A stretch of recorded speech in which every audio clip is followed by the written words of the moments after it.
அனைவருக்கும் வணக்கம். நீங்கள் நம்ம சேனலுக்கு புதுசுன்னா பக்கத்தில் இருக்கிற பெல் பட்டன் அமைத்தி சப்ஸ்கிரைப் பண்ணிக்கோங்க. தொடர்ந்து எல்லா வீடியோக்களையும் நீங்கள் பார்க்கலாம். பார்வதி பார்வதி அட ஏன் கத்துறீங்க? ஒருத்தனுக்கு மட்டும் தலையெழுத்தை எழுதாம இந்த பிரம்ம எங்க போயிட்டான்? அவசர வேலை ஏதாவது இருந்திருக்கும், போயிருப்பாரு. தலையெழுத்து எழுதுறதை விட அப்படி என்ன அவசரமான வேலை அந்த பிரம்மாவுக்கு? சரஸ்வதியையும் தான் காணோம். ஜோடியாக எங்கேயாவது வெளியே போயிருப்பாங்க. நாராயணா நாராயணா. வணக்கம் நாரதா.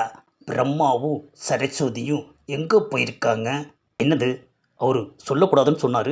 சரி, உண்மையை சொல்லிடுவோம். 2 பேரும் பூலோகத்துக்கு சினிமா பார்க்க போயிருக்காங்க. என்னது சினிமாவா? அப்படின்னா என்ன? அதை பற்றி நீங்கள் முழுசாக தெரிஞ்சுக்கணும்னா ஏதாவது ஒரு ஸ்டுடியோவுக்கு தான் போகணும். ஸ்டுடியோலாம் அப்புறம் பார்க்கலாம். இப்போ பிரம்மாவை பிடிக்கணும். உடனடியாக ஒருத்தனுக்கு தலையெழுத்தை எழுதி கீழோகத்துக்கு அனுப்பணும். டோன்ட் வரி, என்கிட்ட செல்ஃபோன் இருக்குது. அதில் பிரம்மா கூட நீங்கள் பேசலாம். ஹலோ, பிரம்மாவா? ஆஹா, என்னது ஃபோன் பண்ணி அடிக்குது? யார் நம்மளை கூப்பிட்றா? இந்த செல்ஃபோனை வாங்கினதுலேருந்து இது நம்மளை நிம்மதியாக படமே பார்க்க விட மாட்டேங்குது. இதை நாரதன்ட்டு நம்ம வாங்கியிருக்கவே கூடாது. அட என்ன புலம்பிகிட்டு இருக்கீங்க? படத்தை பாருங்க. இந்த செல்ஃபோன் மணி அடிக்குது. அந்த பட்டனை அழுத்தி போட்டு பேசுங்க. Hello, Brahma here. Who is calling? Sivan speaking. ஆஹா, லைனில் சிவன். என்னது, சிவனையே லைனில் நிற்க வச்சிட்டாங்களாக்கும்?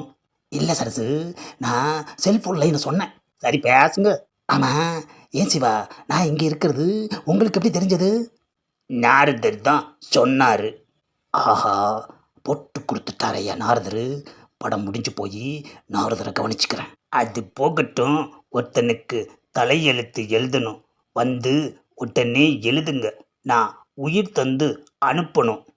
முடியாது சிவா, நான் பிளாக்ல டிக்கெட் எடுத்து படம் பார்த்துக்கிட்டு இருக்கேன். பாதியில் வர முடியாது. என்னது வர முடியாது? அந்த படம் எப்படி தான் இருக்கு? அட்டகாசம் தலைவா. இதில் வர்ற ஹீரோயின் என்ன அழகு தெரியுமா? நானே அப்படியே வியந்து போயிட்டேன். சுவாமி, நீங்கள் ஏன் அடிக்கடி அந்த ஹீரோனை பற்றியே பேசிக்கிட்டு இருக்கிறீங்க? எனக்கு பயமாக இருக்குது சாமி. இனிமேல் உங்களை சினிமாவுக்கு நான் கூட்டிக்கிட்டு வர மாட்டேன். ஏன் சரசு, பேசுனா அதுக்குள்ளே உனக்கு சந்தேகமா? நாராயணா நாராயணா. வந்துட்டான் நாரதன். ஏன் நாரதா, உன்ற பேச்சை கேட்டு சினிமாவுக்கு வந்தது எவ்வளோ பெரிய தப்பாக போச்சு. என்ற கணவர் அந்த ஹீரோயினையே நினச்சிட்டு ஜொல்லு விட்றாராக்கும். கவலைப்படாதீங்க, அது வெறும் ஃபிலிம் தான் தேவி. அட போதும், இனிமேல் நீங்கள் ஃபிலிமு காட்டவே வேண்டாம். நான் இப்போவே மேலவும் போகிறேன். ஆஹா, சரசு பாதியிலேயே போயிட்டாளே ஐயா.